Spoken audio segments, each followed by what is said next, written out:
The Queen stepped out today in the Quadrangle of Windsor Castle to celebrate her official birthday. For the second year in a row, Her Majesty cancelled the Trooping the Colour parade in central London due to the ongoing pandemic. Most poignantly, this year was also the first Trooping the Colour she marked without her husband Prince Philip. The Duke of Edinburgh died on April 9 at the Royals' residence in Berkshire. Last year, Prince Philip did not stand by the Queen's side as she watched a streamlined ceremony in the Quadrangle.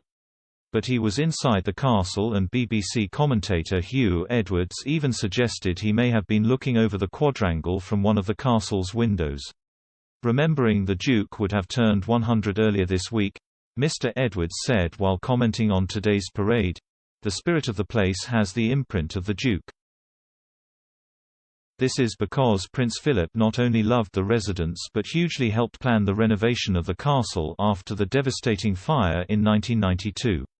The stoic monarch watched proudly the splendid performance carried out in the Quadrangle of her Berkshire castle.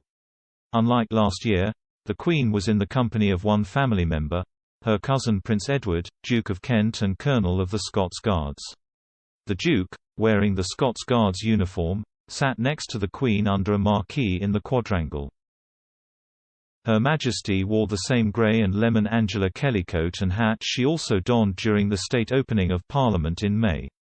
The parade was led by the Foot Guards, and joined in the Quadrangle by the King's Troop Royal Horse Artillery and the Household Cavalry Mounted Regiment. Among the soldiers taking part in the parade, there were those who have helped in the NHS COVID-19 response and those who have served in operations abroad. For the first time after 24 years, the F Company Scots Guards trooped the Queen's colour.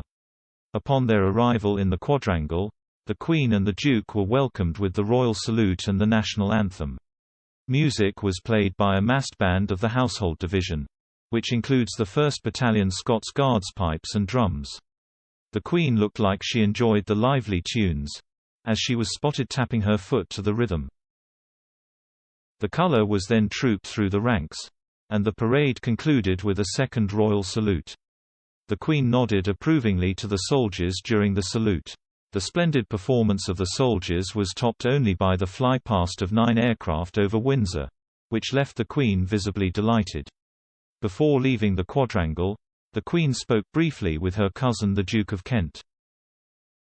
Commenting on the little royal chat, Mr. Edwards said, "A broad smile which says it all, as the Queen has a little chat with the Duke of Kent, who is the Colonel of the Scots Guard. He must be very proud today. It'd give a fortune for a little eavesdropping there because she had a few things to say and she was making a point very forcefully." The Queen's birthday was also officially marked by the King's Troop Royal Horse Artillery, which fired a 41-gun salute from the East Lawn. There, last week the Queen watched the planting of a newly bred rose dedicated to the Duke of Edinburgh ahead of what would have been his 100th birthday. Trooping the Colour has been marking the reigning monarch's official birthday for more than 260 years. The parade comes during a busy weekend for the Queen, whose birthday is on April 21. Yesterday, Her Majesty was in Cornwall to attend a reception hosted by Prime Minister Boris Johnson for senior royals and world leaders attending the G7 summit.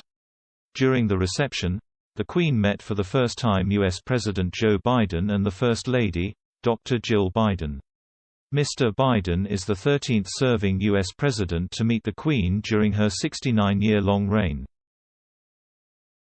The Queen returned from Cornwall overnight with the royal train, in time to attend this morning's celebrations. Tomorrow, the Queen will meet again Mr. and Dr. Biden. As announced by Buckingham Palace earlier this year, Her Majesty will host the presidential couple for tea at Windsor Castle. While in Windsor, Mr. Biden will also inspect the Guard of Honor in the castle's Quadrangle.